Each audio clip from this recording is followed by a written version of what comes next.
It was never confirmed. The CCTV footage did not reveal it, and she was found with no guilt on that point. So as a woman leader, I want to correct that. Nancy Baraza served this country faithfully. So let us correct the Hansard. Thank you. Go on. Honorable Speaker, I can proceed. Thanks, Gladys. Go on. Yes, I am. Okay. Honorable Speaker, thank you very much. And again, before I proceed to support this motion, allow me to clarify just one issue. I have been accused by the Deputy President of bias, indicating that I cannot preside over these impeachment proceedings because I am biased. I want to confirm that when...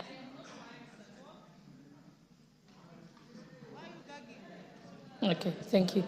I want to confirm that I'm not biased at all. When I made the statements that I did make, I made them as Member of Parliament for Uasin Gishu County and not as a Deputy Speaker sitting on the Speaker's chair. You can only accuse me of bias if I make those statements from the Speaker's chair. I am first a Member of Parliament before I am Deputy Speaker. If the law contemplated a situation where I am gagged as Deputy Speaker, I would have been expected then by that law to resign like the substantive Speaker does in that case. And therefore now I want to proceed to go on to support the motion, speaking as an ordinary member of Uasin Gishu County and not as Deputy Speaker. I have a few points to point out. The Deputy President has been engaged in various conducts that meet the threshold for impeachment. One, on numerous occasions, he has insisted that Kenya is a company of shares, and this is contrary to the Constitution, Article 10, and also our national values. I also want to bring attention of the House that he has contravened his oath of allegiance. When he took his oath of allegiance, he says, in full realization of the high calling, I assume as Deputy President of the Republic of Kenya, I swear and affirm that I will be faithful and bear true allegiance to the Republic of Kenya.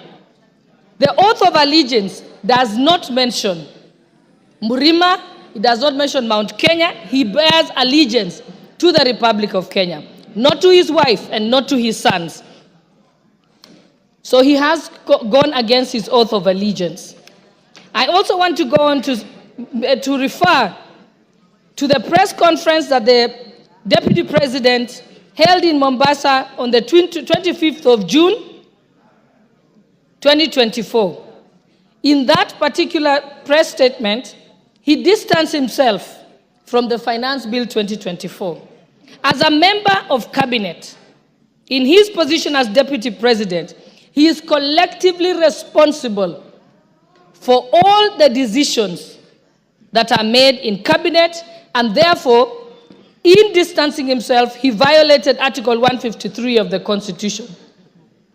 The Finance Bill, as we know, is the overarching legislative document that underpins the revenue-raising measures for the executive in order to achieve its programs. If the Deputy President did not agree with the decision of Cabinet on the Finance Bill, he ought to have held his peace and his tongue or resigned as a member of the Cabinet. There is no two ways about it. And furthermore, by the mere fact of holding a presser at a time when the country was in crisis, when the President has addressed the nation, he went on to have his own one-man show of a presser. That is the greatest definition of gross misconduct. It is pure insubordination. No one can do that. It is unthinkable for a principal assistant to contradict the principal. If you want to contradict the principal, you resign your position and go and contradict them from outside. Thirdly, the Deputy President also distanced himself from the activities of the Nairobi Rivers Commission and claims that the activities were undertaken contrary to the law. The work of the commission was again endorsed by cabinet. The government followed laid down laws regarding eviction and resettlement of members of the public. The deputy president knows that this has been a crisis in this country and in contravention of the laws by having people living by the riparian zone. And in this year, people had actually died. And in order to prevent further deaths in future, cabinet in its wisdom decided to relocate the members of the public. And again, he again failed to take collective responsibility with cabinet, did not resign, but went on to countermand the decisions that had been made in cabinet. Furthermore, he has taken an oath of secrecy and therefore cannot publicly divulge what was decided in cabinet. Again, there he has contravened the law. 4, during the press conference in Mombasa on the 25th of June 2024, the deputy president accused the Director General of NIS of providing faulty intelligence and firing some senior officers. As a state officer, and most importantly, as a member of the National Security Council, under Article 240, the members of the National Security Council, at Clause 2B, the deputy president is a member. He then cannot discuss intelligence briefs that come to his knowledge during the proceedings of the National Security Council. Again, with that, he has gone against the Official Secrets Act and his oath of secrecy.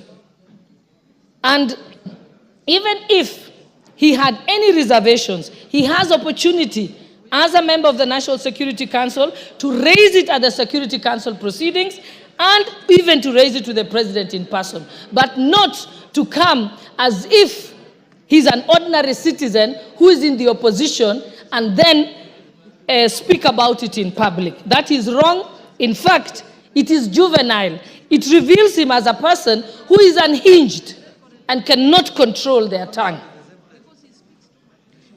5, during the rally in Githurai, Nairobi, which was presided over by the deputy president, with some members of parliament present, he was involved in leading chants that said, Ruto must go.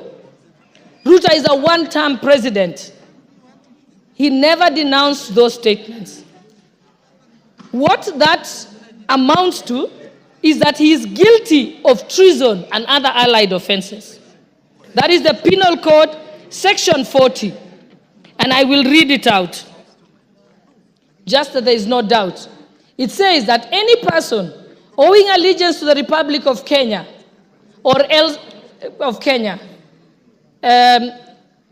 if they compass, imagine, invent, devise any deeds with the intention of the death, the maiming, the wounding, the imprisonment, or restraint of the president is guilty of treason. So Rigathi Gachagua is guilty of treason. And it also amounts to gross misconduct. So the deputy president cannot therefore expect to remain in his office as deputy president when his party to efforts to remove the president, to undermine the president, and to campaign against the president. His tenure as a principal assistant is not tenable by any interpretation or meaning. And 6, during his appearance in church in Meru, the deputy president insinuated that if he is removed, the tribes of Kenya who are native to the Mount Kenya area will revolt and be violent. Again, that is treason and other allied offenses. And he also goes against the National Cohesion and Integration Commission Act with his utterances that relates to ethnic profiling. And even as late as yesterday, if I had any doubt in my mind that Rigathi Gachagua must be impeached and removed from office as Deputy President of the Republic of Kenya, He made it very, very clear yesterday. Yesterday, he went on to disclose details of the Kenya Kwanza pre-election pact.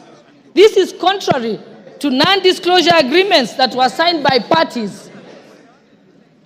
And without any due regard to these non-disclosure clauses, and without seeking consensus from other principals who are party to those pacts, he went on to sing like a parrot on national television.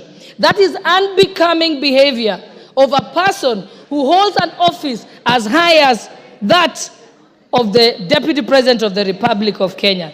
And lastly, I want to point out that all the violations that I have set out in support of this motion were brought upon and the evidence said by the Deputy President himself. This is not from anywhere. It's from his own very utterances. Practically, this is what the Deputy President has done. He has dosed paraffin on himself and he has lit the match all by himself without the help of anybody else. And so he has only himself to blame. I support this motion. Thank you, Honorable Speaker. Adan Kainan.